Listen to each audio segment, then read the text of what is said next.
Jason Chandler sat on the couch, looking at his phone. Not long before, he received a call from Karen, his wife of almost 10 years. Earlier that day, his private investigator told him that she and her lover had just boarded a plane to Honolulu. He knew they planned to spend a week there, although she told him something completely different. This was just the latest in a long line of lies and bad decisions on her part. He wondered how he could be so stupid and blind. For almost 10 years, he had given everything to build a life with Karen, but now it was all gone. He took another sip of his coffee and leaned back, closing his eyes. He thought about the past decade. He met Karen 13 years ago in college. They both studied at the business faculty and were in the same study group. This led to them starting dating. They eventually fell in love and got married after graduation.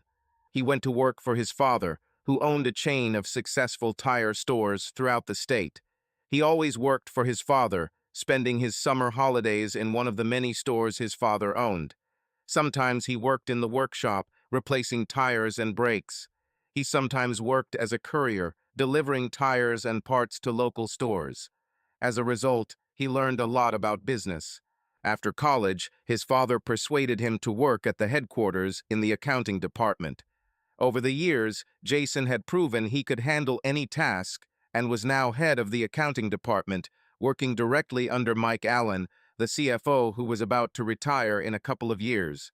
Jason knew it was his father's dream to pass the company on to him when he retired, and he knew that when Mike left, he would be promoted to his position. Meanwhile, Karen got a job as a real estate agent. After the wedding, she went to school and received a license to sell real estate. She was damn good at her job and made good money, even in tougher years when the market wasn't doing its best. They had a good life, or so he thought. They saved and were able to buy a nice house in the suburbs. Each had a decent, almost new car, and from the outside it seemed that they had a strong family. They didn't have children, which upset him more than her. Now he thought it was a blessing in disguise. In the beginning, Karen said she had problems with her tubes, so she got them tied. He consoled her and suggested that she consider adoption, but Karen rejected the idea. Eventually, he accepted the idea that they would never have children. But over the past year, several events have happened that make him think that something is happening, something that will change his relationship with Karen forever. For starters, Karen began spending more time with the girls than ever before. He never objected to her spending time with her friends, knowing how stressful her job was. But the fortnightly fun hour, which used to last until 7 p.m., has become a 2 or 3 time weekly event, and depending on the day of the week, she might not get home until midnight or later. Jason was unhappy about this and expressed his displeasure, but she brushed him off, saying that there was a lot of stress at work and she needed to relax a little. "And what are you doing before midnight?" he asked her one evening when she returned home, her hair disheveled and her clothes smelling of cigarette smoke. "Oh, we just had a couple of cocktails," she said. "Sometimes we can dance if we want. Look, Jace, it's none of your business. I'm a grown woman and I don't need you to tell me what to do. So leave it at that, okay?" Jason looked at her, shocked. She had never spoken to him like that before. Seeing the expression on his face, she softened. "Sorry, Jace," she said. "I didn't mean to yell at you. There's just a lot of pressure at work because of the market." "You've dealt with tough times in the market before, and it didn't bother you," he said. "What's different this time?" "You have no idea how hard it is sometimes," she said. "The competition is getting tougher, and management is putting more pressure on us to sell properties." "I understand, honey," he said. "But don't take it out on me. I'm on your side, remember?" She smiled and hugged him. "You're right, honey," she said. "Please accept my apologies." "Okay, I accept," he said. "But please take a shower or something. No offense, but you smell like an ashtray." "Sorry," she said. "There were a lot of smokers in the club. I'll go take a shower." He went to bed and was already asleep when she came to bed. There were other changes over the next few months. Their sex life has sharply declined. They used to make love 3 to 4 times a week. That dropped to twice a week, and then once every 2 weeks if he was lucky. To make matters worse, her attitude towards him had changed. She used to always be interested in his work and his hobbies. Now it seemed like she didn't care what he said. And then there was the day he caught her outright lying. One day he decided to stop by her office to invite her to lunch. But when he arrived there, he was told that she had left to show the property. That evening, when Karen returned home from whatever she was doing with the girls, he asked her about her day. "I was in the office all day," she said. "I had a lot of paperwork, so I took a sandwich from the machine." Jason was shocked. She lied to his face. As far as he knew, this was the first time she had lied to him. He thought about pressing her, but decided not to.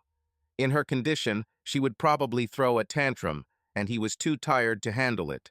He began to wonder how many times she had lied to him. Later that night, as they lay in bed, he rolled over and looked at her. She saw the concern on his face. "What's wrong, Jace?" she asked. "I'm worried," he said. "About what?" she asked. "About us," he said. "I feel like we are moving away from each other. Do you still love me?" "Of course I do, darling," she said, hugging him. "You know that, right?" "Honestly, I don't know," he said. "I don't remember the last time you said that to me, and it's been a long time since we had sex. It seems you are no longer at home than at home." "Sorry," she said. "It's just pressure at work. I love you. Please believe me." "Can you start showing me this a little more?" he asked. "Of course, honey," she said, kissing his face. They made love that night, and Jason felt better, but was still worried. Things went back to normal for a month or so, but the same pattern began to repeat itself. What the hell is going on? He asked himself once again. This became clear to him the day his longtime friend Ron Green called him, asking if he could get away for a while. "Sure, I can meet you for a beer," Jason said. "What's happened?" "Can't tell over the phone, Jace," Ron said, "but it's important." "Okay," Jason said. "Meet me at 5:30 if that suits you." They ended the call and Jason met Ron at the bar that evening. Jason wasn't too worried about being late since Karen was almost always out until 6 or 7 p.m., sometimes later. "Okay, buddy," Jason said, sipping his beer. "Spit it out. What's happening?" "Jace," Ron began, "I saw your wife today while I was doing my business." "Yes?" Jason asked. "She sells real estate. She was probably showing some property." "I'm sure," said Ron, "but I never thought that selling real estate involved kissing and holding hands." "What?" Jason asked. "Come on. Are you kidding?" "I wish I was kidding, mate," he said. "I was driving down Riverside Drive and saw your wife leaving the house with some man. They held hands and then kissed, and it wasn't just a peck on the cheek. He held her ass at the same time." "It can't be," Jason said. "Are you sure you're talking about my Karen?"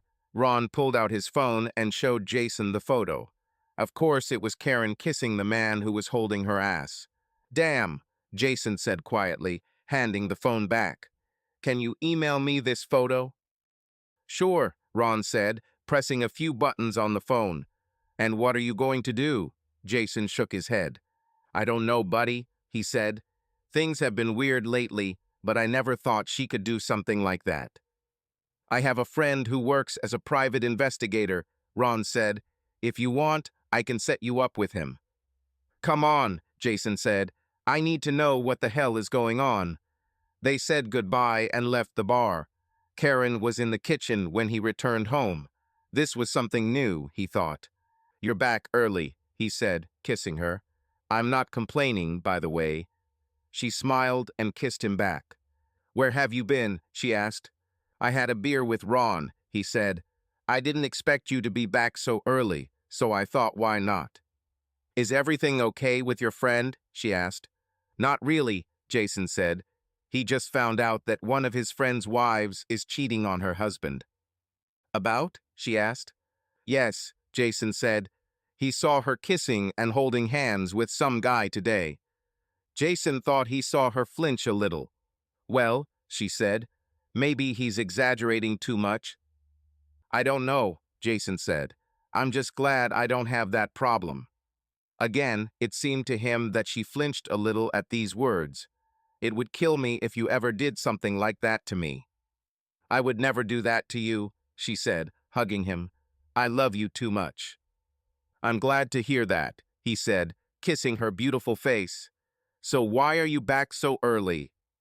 Well, we have our annual company conference coming up, so I thought I'd start packing and want to spend the next night or two with you since we'll be separated for a few days, she said. This year, it's in Las Vegas. Where exactly? He asked. At the convention center, she said. We will all be staying at the Westgate Resort. I heard that this is a 4-star hotel. When are you leaving? He asked. Friday afternoon, she said. It was the day after tomorrow. Are you winning the award again this year? He asked. She always received awards as the best salesperson in the region. Probably, she said. They kissed again. Well then, he said, why don't I take you upstairs and congratulate you on another successful year? She smiled and took his hand. I thought you would never ask, she said. They spent the evening making love, but Jason had other things on his mind. Will she cheat on him this weekend? He asked himself. Listen, I have vacation time, he said. Why don't I take a couple of days and go with you? Maybe we can spend a week in Vegas, relax, and reconnect. Our 10-year anniversary is next week, you know.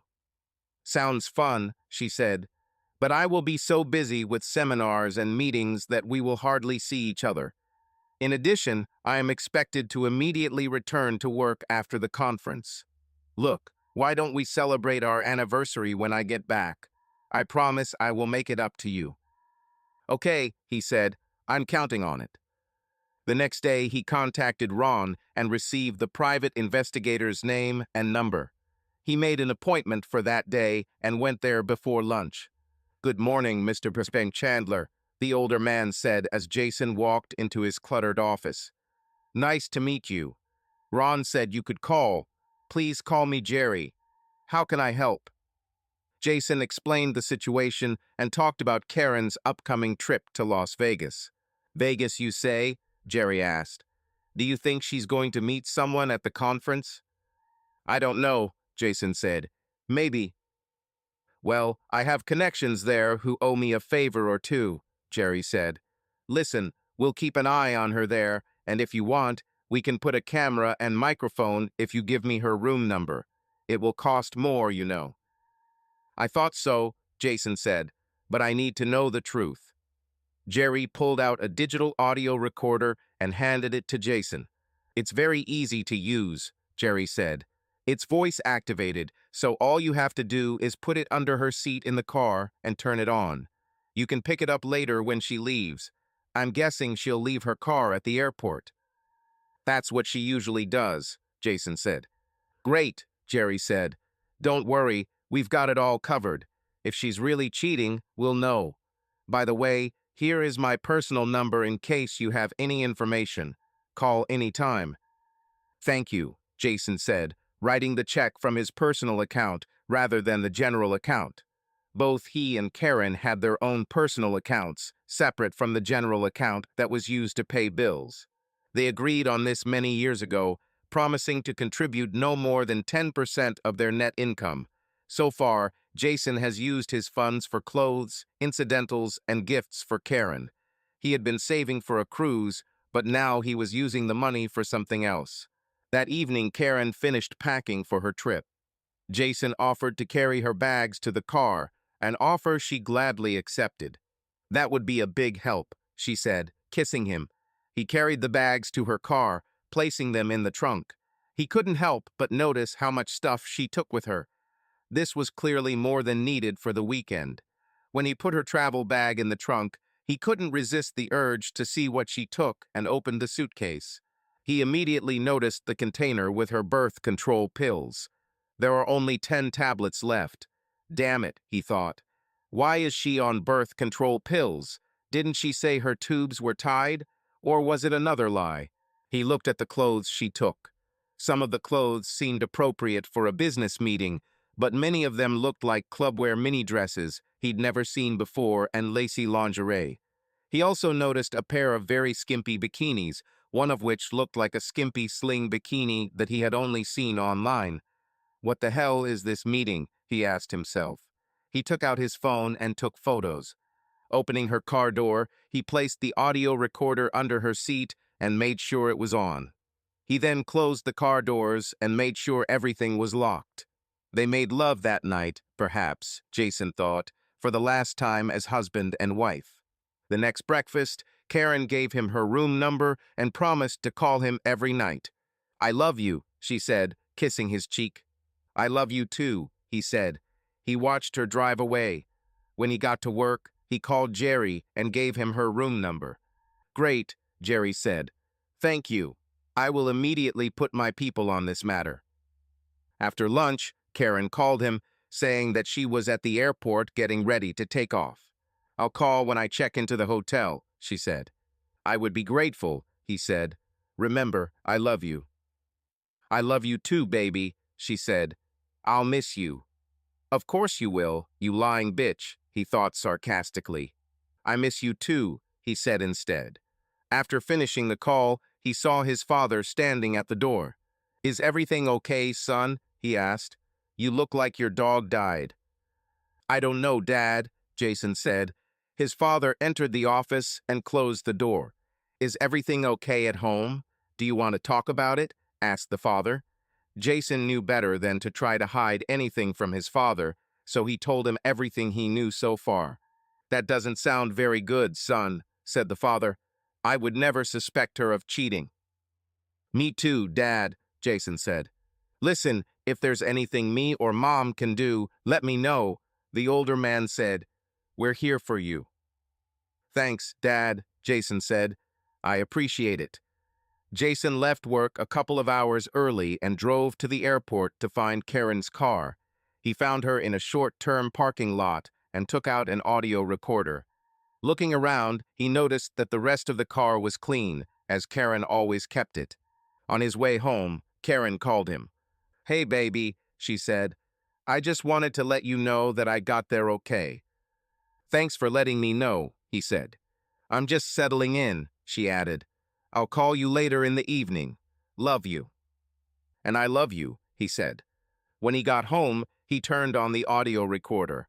He hoped there would be nothing on it, and mostly there was, just the noise of the road and the sound of her radio. About halfway through the recording, he heard how his marriage had gone to hell. He heard her phone ringing, and since it was connected to her car via Bluetooth and running through her speakers, he heard both sides of the conversation. "Hi, baby," said a male voice. "Hi, handsome," she replied. "Handsome," Jason thought. "Who is this clown? I can't wait to see you again," the man said. "Last week was fantastic." "Glad you liked it," she said with a playful laugh. "Have we agreed on next week?" "Next week," Jason thought, shocked. "Everything is settled," said the man. "Did you tell your husband?" "Not yet," she said. "Don't worry, honey. I have everything under control." "He doesn't suspect anything, does he?" asked the man. "Not a bit," she said. "As always, he doesn't understand anything." "I hope you're right," he said. "I told you, don't worry," she said. "He'll believe anything I tell him." "Okay," said the man. "Listen, I'm almost to the airport," she said. "See you at the hotel tonight, okay?" "I can't wait," he said. "Bye, darling." "Bye," she said, ending the call. Jason looked at the recorder, not believing what he had just heard. He played the recording again to make sure he wasn't taking anything out of context. Not only was she cheating on him, but she was planning something for next week, the week of their 10th anniversary, and it didn't include him. Crap. Damn, damn, damn, he thought. How long does this last? And who is this bastard she's sleeping with? He took a beer from the refrigerator and sat down at his desk, reflecting on the past months. Was he really so blind that he didn't notice all the signs? He began to wonder what else she could be hiding.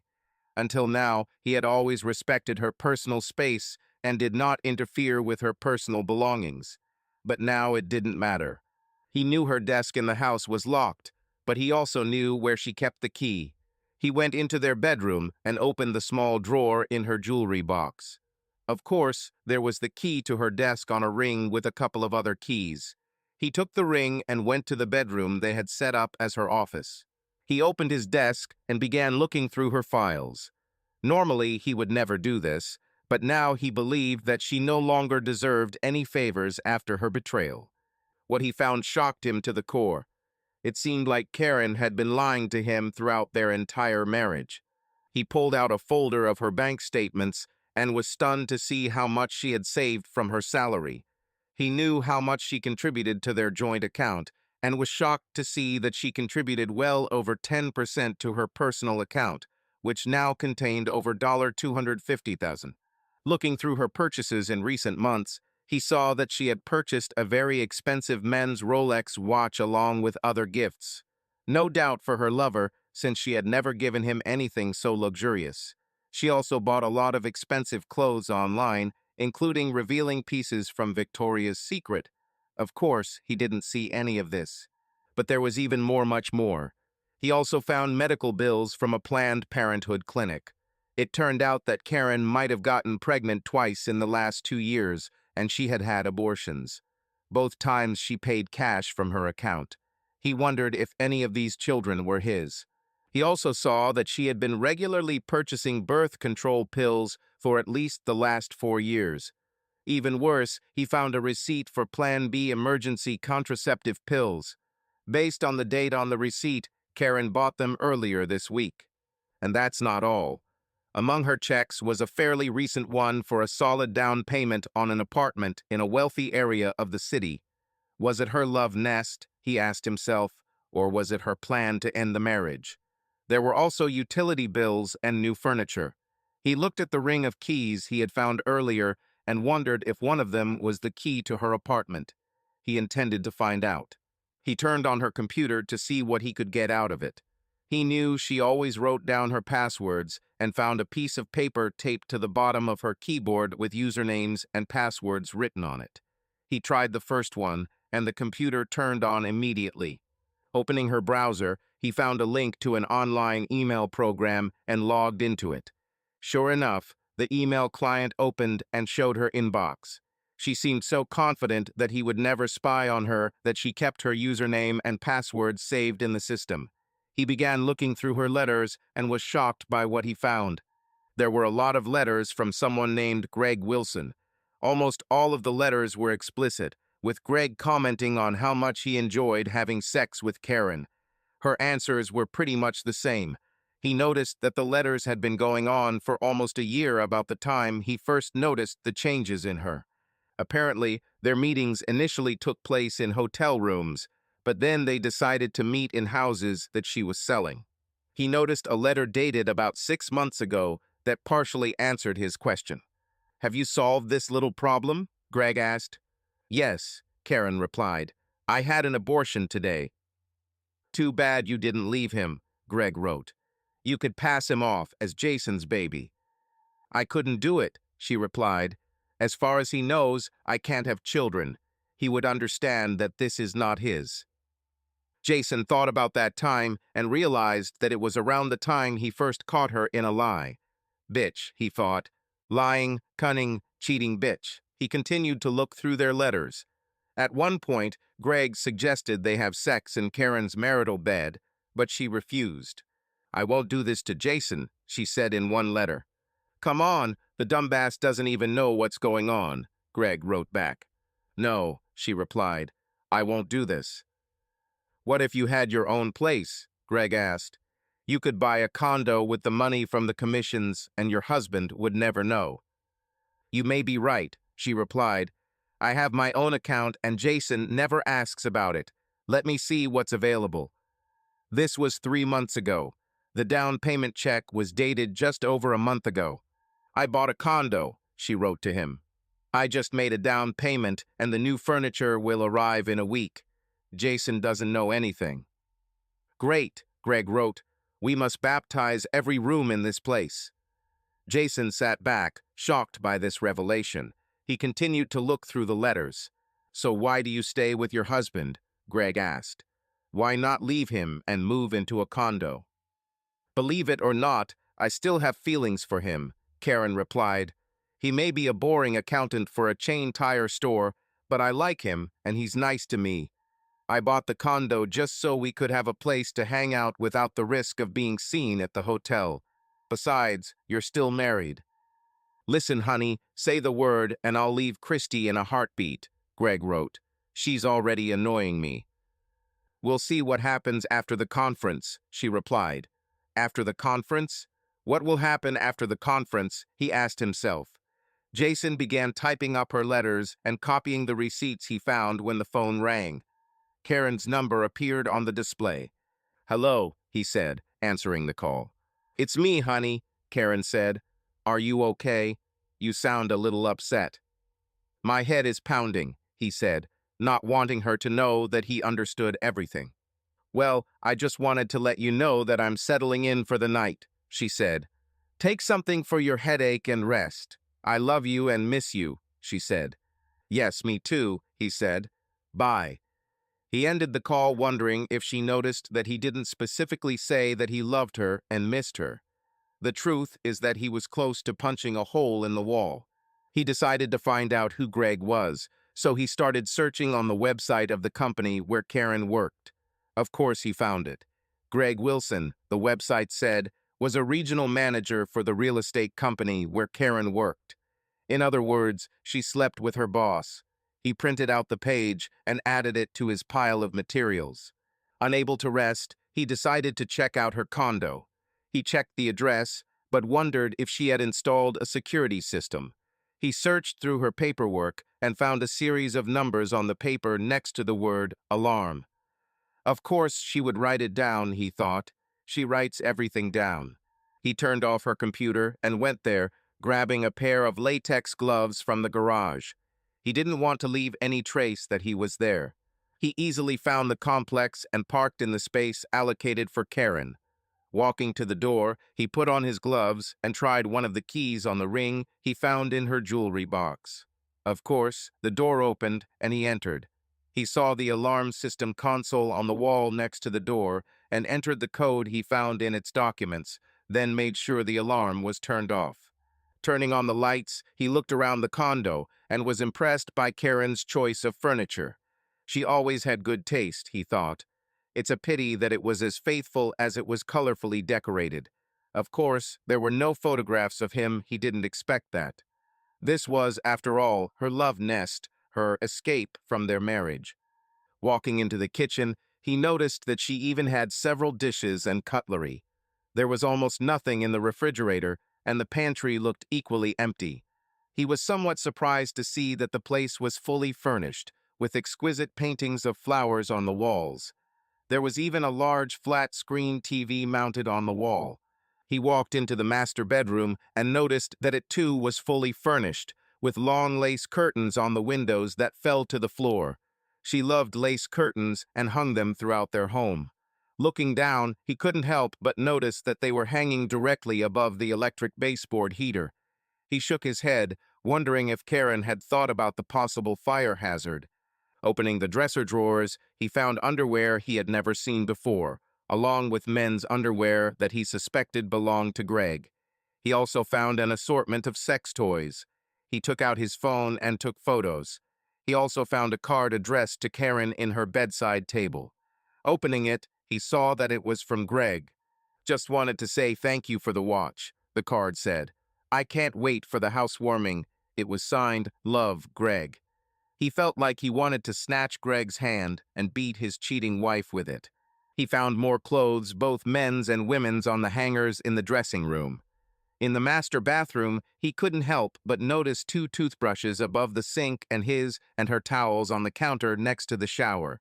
He took out his phone and took more photos. The second bedroom contained only a small table and chair. There was a network cable on the table, suggesting she was using it for her laptop. There were several letters addressed to her on the table. All of them were from public utilities. He took photographs of them, making sure that Karen's name and address were clearly visible in the photographs. The windows here were also covered with long lace curtains that hung to the floor. Like the master bedroom, they too hung directly in front of the electric baseboard heater. As he looked around, he noticed several other things that could be potential fire or safety hazards. For example, there were no smoke alarms in the bedrooms, and the one in the kitchen looked very old. He wondered if there was even a battery in it. Once he was sure everything was the same as when he entered, he turned off all the lights, activated the security system, and left, making sure the door was locked. He returned to his car and headed home, considering his options. Divorce was the obvious solution in his mind. Even if she gets rid of the apartment and breaks off relations with her lover, he will no longer be able to trust her. He also knew that men often got the worst of it financially. He knew from her financial records that she earned significantly more than him and hoped that this would be enough to avoid child support. He decided to wait until he spoke with a lawyer before taking any action. He also hoped that the fact that she had already bought the apartment in her name meant that he would not have to give her the house or sell it and split the proceeds. They did not have children, so issues of alimony and custody did not arise. But he wanted the two traders to pay for what they did. Violence was ruled out as he did not want to go to prison. Returning home, he looked in the phone book and found an entry for Gregory Wilson. He hoped it was the right Greg Wilson and dialed the number. "The Wilson residence," said a female voice. "Is this Mrs. Sons Wilson?" he asked. "Yes, that's her," the woman replied. "Who am I talking to?" "My name is Jason Chandler. Is your husband a regional manager for Acme Real Estate?" Jason asked. "Yes, he is," said the woman. "But he's away at a conference this weekend and won't be back next week as he's visiting other offices. You will need to call the regional office and leave a message there." "Actually, Mrs. Wilson, I'd like to talk to you," Jason said. "About?" she asked. "Yes, ma'am," Jason said. "I hate to say it, but my wife is having an affair with your husband." "Are you sure about this?" she asked. "Yeah, I'm sure," Jason said, "and I can prove it." "Do you have irrefutable evidence?" she asked. "I can even show you where they meet if you want," Jason said. He heard her sigh over the phone. "Is tomorrow suitable?" she asked. "Of course," Jason said. "What time is convenient for you?" "Is a meeting at 1 p.m. okay?" she asked. He gave her the address and directions to Karen's apartment. "See you there," Jason said, ending the call. Smiling, he went to his desk and began making a to-do list. The first thing, he decided, was to change the locks on the doors. He could get through this in time to meet Greg's wife at Karen's apartment. He thought about getting drunk that night, but pushed the thought away. Instead, he took a slice of cold pizza and chewed on it, considering all his options. After finishing his pizza, he walked up the stairs to bed. He got up early the next day and headed to the local hardware store, where he bought everything he needed to change the locks on his doors. He also made another key to the apartment. By noon, he had finished changing all the locks. He took a shower and, taking the audio recorder and all the printed letters from Karen's account, went to her apartment to meet Greg's wife. He parked in Karen's spot and noticed an attractive woman with dark hair in a Toyota Corolla nearby. He walked up to the car and knocked on the window. She rolled down the window and looked at him. "Are you Christy Wilson?" he asked. She nodded her head. "It's me," she said. "You must be Jason Chandler." "The same one," he replied, opening the door. "Come on, I'll show you their love nest. But first, put on these," he added, handing her a pair of latex gloves. "I don't want to leave fingerprints." "Good idea," she said. They walked to her door and Jason used the key he made to open it. He was glad to see that the key worked. They turned off the security alarm and went inside. Jason showed her around the bedroom, opening the drawers and closet so she could see Greg's clothes. "Oh my God," she said. "I've been looking for some of these things for the last couple of weeks. I wondered where his clothes went." "Has your husband been wearing a Rolex lately?" Jason asked. She nodded. "Yes," she replied. "He said it was a gift from management." Jason shook his head and took the card out of Karen's nightstand. He opened it and showed it to her. She read the note and cried. "Is this his handwriting?" Jason asked. "Yes," she answered, sobbing. "There's more to come," he said, pulling out emails and an audio recording. She read the letters and tears flowed down her cheeks. He then turned on the audio from Friday. "I'm sorry about all this," he said, hugging her. He himself felt the urge to cry, but restrained himself. "It's not your fault," she said. "I had suspected something like this for some time, but I had no proof." After a while, she pulled herself together and looked at him. "What are you going to do?" she asked. "I'm going to divorce her," he replied. "And you?" "I'll kick that little rat out of the house as soon as I see him," she said. Suddenly, she stopped crying and looked at him. "I have an idea," she said. "Which?" he asked. "They want to live here together. Why don't we help them?" she asked. "What do you mean?" he asked. "I mean, why don't we pack up their things and bring them here?" she answered. Jason thought for a moment and smiled at her. "I like this idea," he said. "But we have to hurry. They'll be back in a day or two." She shook her head. "Greg said he would be gone for a week after the conference," she said. "I bet she'll find an excuse to be away too." Jason suddenly remembered the recorded conversation. Karen specifically asked him if everything was ready for the next week, but didn't indicate what they had planned. "Damn," he said. "I think you're right. Anyway, I want to get her things out of my house as soon as possible." "I agree," she said. "Meet me here in 3 hours. "Fits," he said. "I'll just throw her things in the trash bags, so I think I can do that and be back in 3 hours. "See you later," she said, standing up. Jason looked at her carefully. She was shorter than Karen, with a pretty girl next door look that added to the charm of her figure. He thought Greg was a complete idiot for cheating on this woman. They left the condo and returned about 3 hours later, their cars filled with bags of their spouse's belongings. They carried the bags into the condo and threw them into the nearly empty second bedroom, not caring what might break. They knew the traders would have to spend hours sorting it all out. "I don't know about you, but I haven't been particularly careful with his things," she said. He laughed. "Me too," Jason said. They laughed and slapped each other's fingers. He looked at her. "I don't know about you, but I'm hungry," he said. "Me too," she replied. "I wouldn't mind a juicy hamburger." "A big, thick cheeseburger sounds good to me too," he said. "I know a place. Come with me, at my expense." "Lead," she said.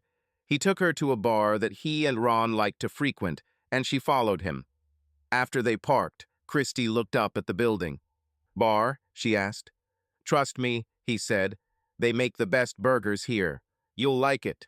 "Okay," she replied. "I hope you're not planning on getting me drunk and taking advantage of me." He laughed. "As tempting as it may sound, I wouldn't do it with you," he said. "Damn," she said, laughing. They went inside and ordered a beer and a burger and fries. As they ate, they swapped stories about their failed marriages. Her story was somewhat similar to his. They met in college and got married soon after, only she wanted children and he didn't. He started working at Acme Real Estate, and she took a job in the accounts receivable department of a home improvement company. "Are you an accountant?" he asked. She shook her head. "No, I haven't gotten to that level, but I hope to someday," she replied. He told her about his background and work. "We're always looking for good people," he said. "Maybe if you send me your resume, we can help each other." "I might do that, Mr. Poirier Chandler," she said, taking a bite of her burger. At that moment, his phone rang. He saw that Karen was calling and answered. "Hi," he said in a neutral tone. "Hi, honey," Karen said. He realized that she had been drinking. "What are you doing?" "Oh, just sitting at the bar eating a burger," he replied. "What are you doing?" "Guess what?" she asked. "I won the Best Salesperson award," she said without waiting for his answer. "I'm happy for you," he said. "Yes, and they want me to stay here in Vegas next week to work with their agents," she said. Of course, he already knew that this was a lie. "Isn't this wonderful? They say that I may be transferred to management." No doubt on his back, he thought to himself. "This is wonderful," he said. "What about our anniversary? It's already Wednesday." "I know," she said. "And I'm so sorry. Maybe we'll celebrate next week. Don't worry, he said. I know your job is important to you, and I wouldn't want you to miss out on a big deal. What's that supposed to mean? She asked. Nothing, he replied. It's just that you only celebrate 10 years of marriage once, but I understand how much your work means to you. Do not worry about it. Well, yes, my job is important to me, but I thought you would be happy for me, she said. I'm very glad, he told her. Work with your agents. Do not worry about me. I love you, she said. Okay, he told her. Me too. Bye. With these words, he ended the call and looked at Christy. That's it, he told her. She shook her head. She really chooses Greg over your anniversary, Christy said, placing her hand on his. He almost cried. Here was a woman he barely knew, who cared more about him than his own wife. What a bitch. I'm sorry. Thank you, he said, trying to smile. He took out Jerry's card and called his personal number. Jerry, he said when the older man answered, this is Jason Chandler. I just talked to Karen, and she told me she's staying in Vegas next week. And I guess you don't believe her? Jerry asked. Not for a minute, Jason said. Well, I was just working on your report, but I might as well have my guys keep an eye on them and see what they do, he said. We can start with this. I heard that the conference ended a couple of hours ago, and now they have completely turned their attention to the party. Most return home tomorrow. By the way, your wife and her lover spent the night together yesterday. I have a video that I think you might find interesting. I can email it to you if you want. Everything will be in my report. That would be great, Jerry, Jason said. Thank you. He ended the call and looked at Christy. Well, tomorrow we'll find out what's really going on, he said. These two lovebirds spent the night together. My detective will email me the video. Do you want to watch it with me? Not really, she said, but I feel like I should. He nodded, understanding. Well, let's go to my house, he said, standing up. After Jason paid for the food, they left the bar and went to his house. By the time they settled into his office, the video was already in his email. Would you like something to drink before we watch this? He asked. Of course, she replied. Coca-Cola, if you have it. One Coca-Cola will be ready, he said, heading to the kitchen. He returned with 2 cold Cokes and handed one to her. He turned on the video, and they watched Karen and Greg undress each other and have various types of sex. Christy and Jason held back tears as they watched their spouses have each other. Even more damaging were the conversations after sex. What do you think our spouses are doing now? Asked Karen. Well, if I know Christy, she's probably watching one of her boring movies, Greg replied. Or maybe reading one of his stupid books. Yes, I know what you mean, she said. I imagine Jason is probably playing with one of his stupid spreadsheets or looking at stock reports. Greg laughed. You'd think he was saving the world or something. God, his dad's company sells tires, for God's sake. What could be so important about this? So, have you figured out what you're going to say to the idiot after the awards ceremony tomorrow? Greg asked. Yes, she replied. I'll just tell him that I've been asked to stay in Vegas for a week to supervise the local reps. He will believe it. Damn it, he'll believe anything I tell him. I could say the moon is made of green cheese, and he would believe it. And by the time he figures it out, we'll be on the beach in Hawaii, he said. I can't wait to see you in that new sling bikini you bought. Christy was furious. Hawaii, she screamed. Is this damn bastard going to take some bitch to Hawaii? I will tear away his dignity. She looked at Jason. I'm sorry I called your wife a bitch. Don't apologize, he said. I would call her the same. They turned back to the video. So, Greg continued, what about your anniversary?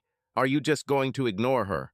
Hawaii seems like a lot more fun to me than a night out at a steakhouse, she said. I promise to make it up to him. Maybe I'll do it, maybe I won't. Greg looked at her. You're cold, you know, he said. She shrugged. This is just our 10th anniversary, she said. It will still be. Who cares? I need your bullshit in me right now. With that, they started having sex again and Jason stopped the video. "I've seen enough," Jason said. "And you," Christy nodded, tears streaming down her cheeks. "More than enough," she said. "I'll make an appointment on Monday to see a divorce lawyer," he said. "Do you want to come with me?" "You do not mind?" she asked quietly. "Not at all," he answered her. Christy burst into tears. Jason hugged her and let her cry on his shoulder. He himself wanted to cry, but he decided to hold back. He consoled her as best he could, struggling with his emotions. "Do you mind if I stay here with you tonight?" she asked. "No sex, I just want to be held." "Of course you can stay," he said. "Stay at least a week if you want." "Thank you," she replied. "I can't believe I gave this idiot so many years. All this time I believed his nonsense." "I totally understand," Jason said. He walked her upstairs to the bedroom and found an old t-shirt that looked long enough for her to wear for the night. She took the t-shirt and went to the bathroom to change. He changed into his pajamas while he waited for her to return and went to bed. She came out of the bathroom wearing a long t-shirt, and he almost gasped when he saw her. He always thought Karen had beautiful legs, but Christie's legs were the most beautiful ones he had ever seen. She smiled as she crawled under the covers. "What's happened?" she asked. "Never seen a woman's legs?" "I've never seen ones as beautiful as yours," Jason replied. "Flattery will help you, sir," she joked. He hugged her and held her close, inhaling her scent. She placed her hand on his chest and pressed herself against him. "Do you know that you are the only woman other than my wife that I have been in bed with in the last 10 years?" he asked. "And you're the only man I've been with besides my husband," she replied. They looked into each other's eyes for what seemed like an eternity. Christy then leaned over and kissed Jason tenderly on the lips. He responded by kissing her with a passion he never knew he had. He realized what could happen and retreated. He didn't want to do to Karen what she did to him. Apparently, Christy felt the same way and laid her head on his shoulder without saying a word. They fell asleep like that and woke up the next morning cuddled together, Jason's hand holding one of Christy's breasts. "Good morning, sleepyhead," she said. "You don't have to move for me," she added as he stood up to use the bathroom. "Good morning, beautiful," he replied. "I'll be back soon." He went to the bathroom and urinated, which was a bit difficult considering the state of his manhood. By the time he returned, Christy was already in the kitchen making them a breakfast of bacon and eggs. Looking at the clock on the wall, he saw that it was 8:30 a.m. His attention returned to Christy. He loved watching her cook while wearing his old t-shirt, and for a moment he remembered happier times when Karen would make him breakfast every morning. "Damn it, it smells delicious," he said. "Do you mind that I used your kitchen?" she asked. "I don't mind at all," he replied. "I can't remember the last time someone made breakfast for me." "Karen didn't cook for you?" she asked. "At first I cooked," he answered, "but she stopped making breakfast a long time ago. She said it was taking too long, and she needed to look presentable for clients." "Bitch," Christy muttered. "I agree," he said. He inhaled the smell of bacon as she placed a large plate in front of him. He ate like a man who had not eaten for a month. "Damn, it was so delicious. Do you cook like this every day?" "Whenever possible," she replied. Jason's phone vibrated. Looking at the screen, he saw Jerry's name and number, so he answered. "Good morning, Jerry," he said. "Do you work on Sundays?" Jerry laughed. "More often than I would like," he replied. "I just wanted to let you know that your wife and her lover boarded a flight from Las Vegas a little before 6 a.m. They had a layover in Los Angeles, and the plane took off from there about an hour ago.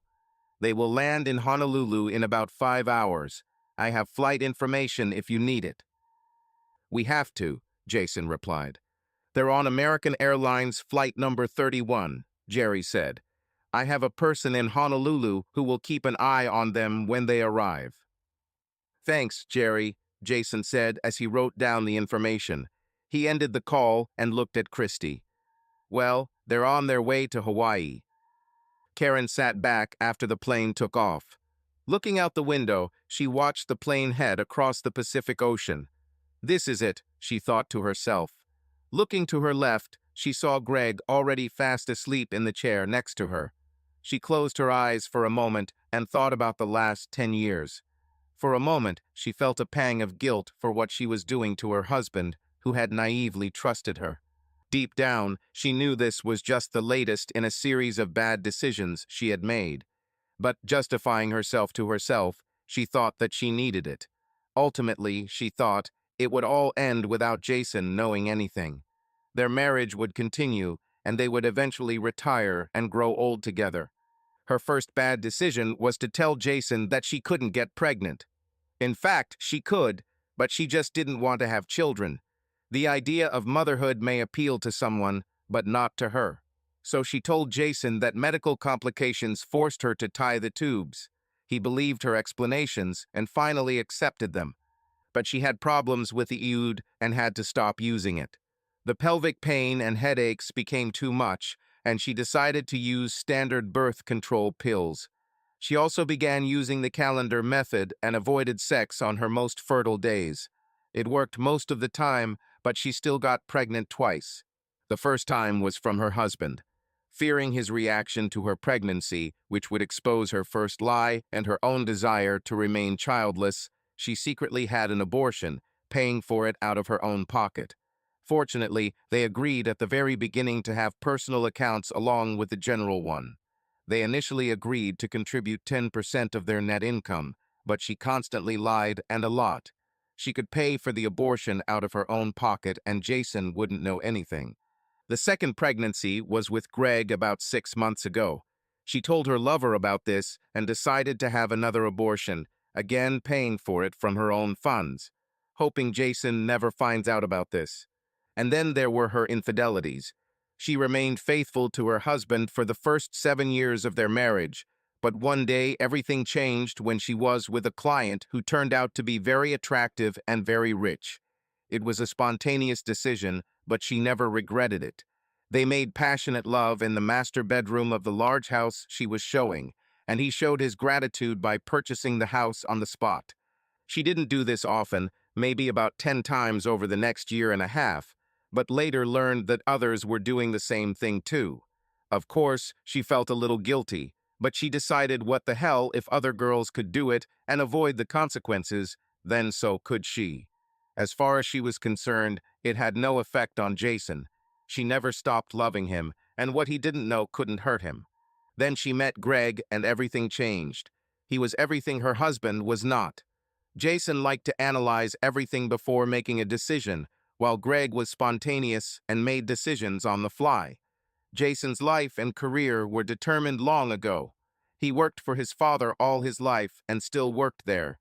He would soon become the CFO of his father's tire company and one day become president and CEO. Greg, on the other hand, didn't know where he would be in 5 years and lived for the moment. While Jason was thinking about the future, Greg was living in the moment. They were also very different in bed. While Jason made love to her and focused on her pleasure, Greg simply took her and had her. At first, they met at motels and hotels around town or at a house they were selling, but she began to worry that someone might notice them and inform either Jason or Greg's wife, Christy. Then there was that evening when Jason expressed concern that they were growing apart. She got scared and cooled her relationship with Greg for a while.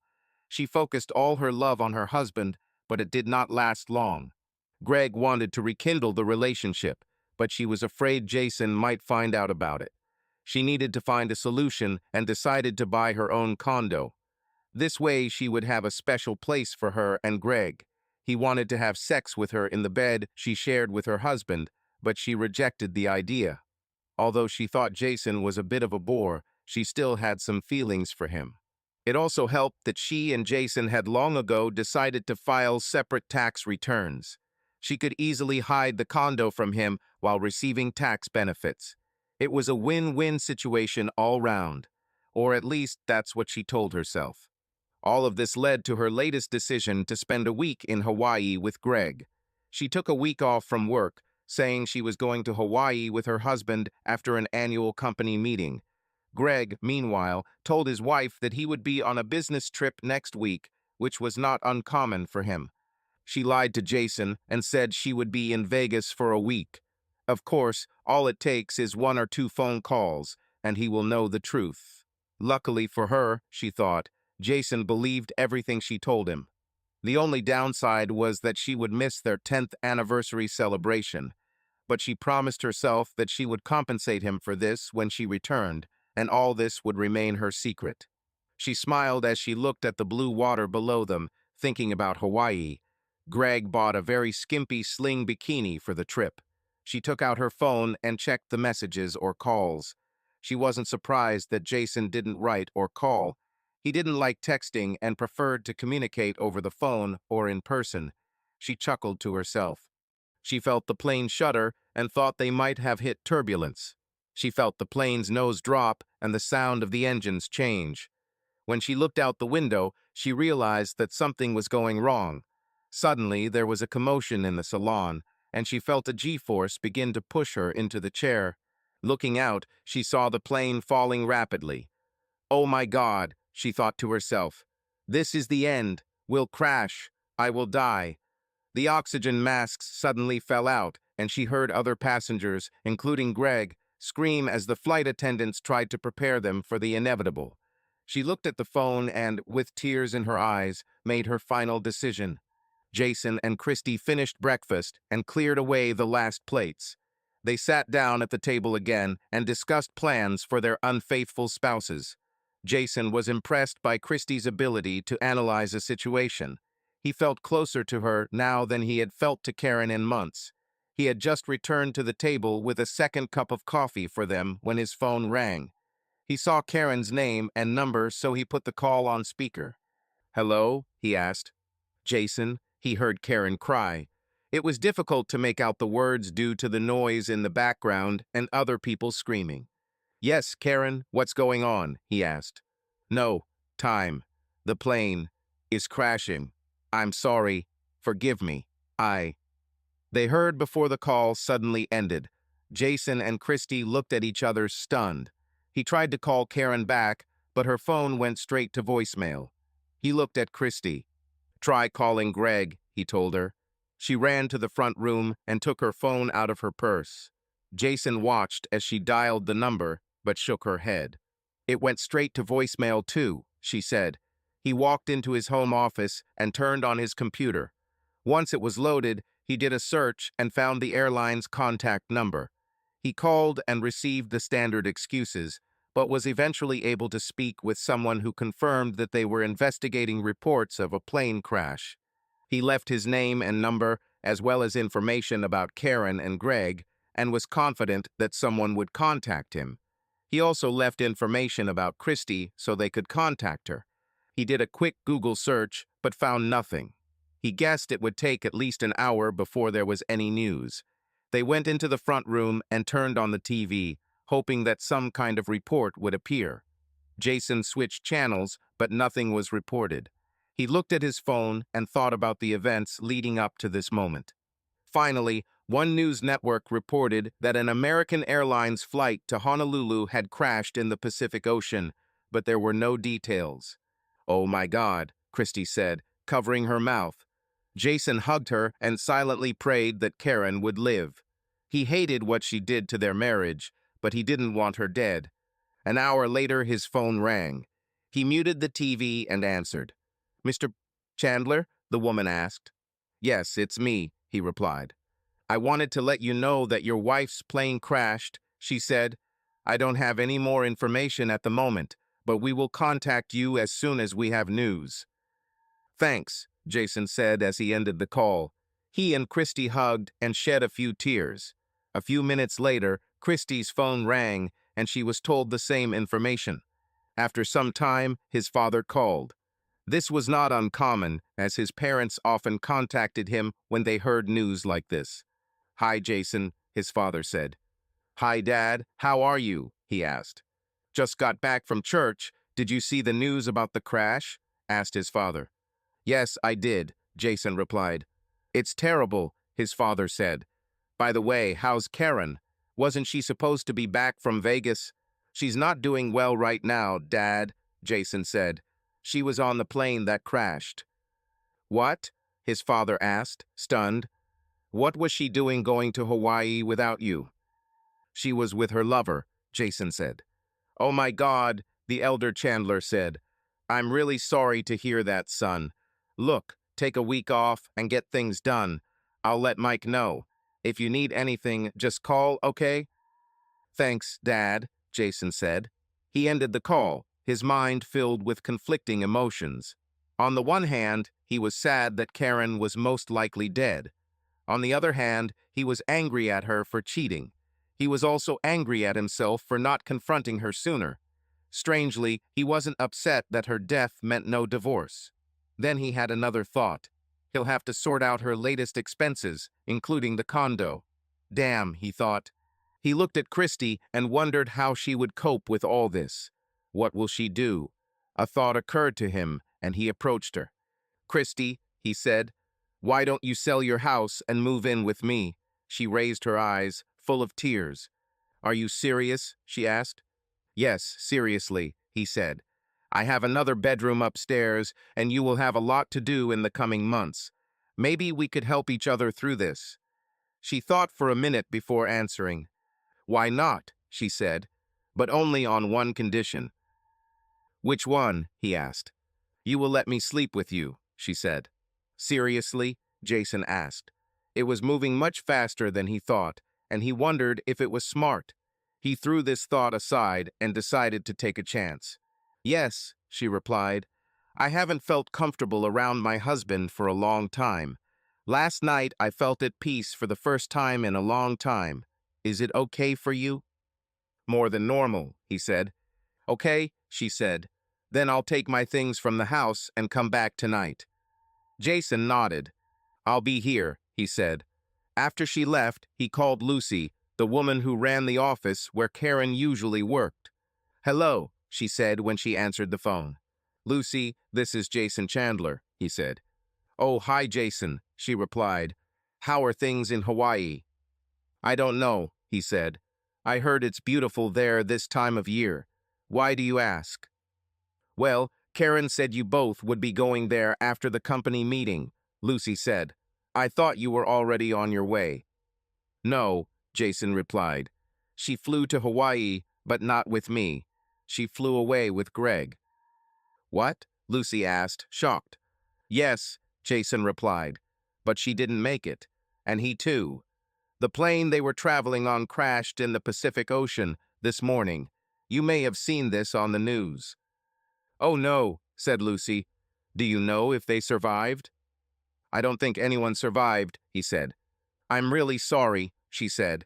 Accept my condolences. And thanks for letting me know. I'm not sure if you know, but the company provides life insurance to all of its employees. I'll start the paperwork tomorrow morning, but I'll need something from the airline. Can you provide this? Yes, I'll do my best, he said. I have a question for you. Which? Asked Lucy. Did you know that Karen was cheating with Greg? He asked. I suspected something was going on. There were rumors, but nothing concrete, Lucy replied. We don't usually gossip about these things in the office. I see, he said. Thanks for the info.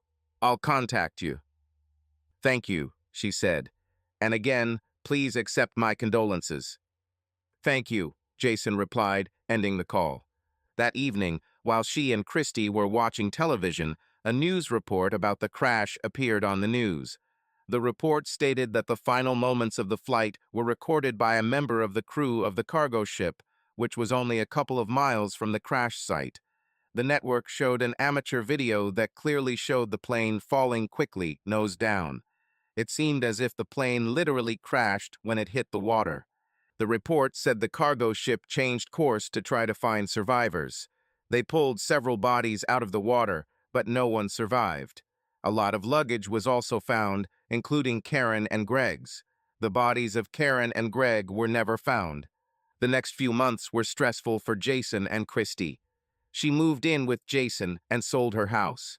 Jason had a lot of things to deal with, including Karen's condo.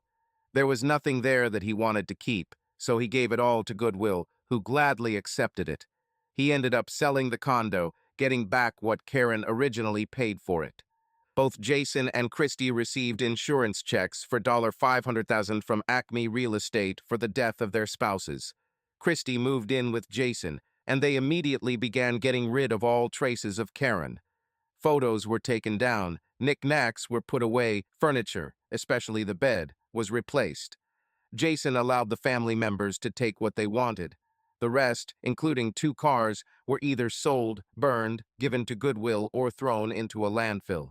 Jason also had to go through a lot of bureaucracy to sort out Karen's bank accounts.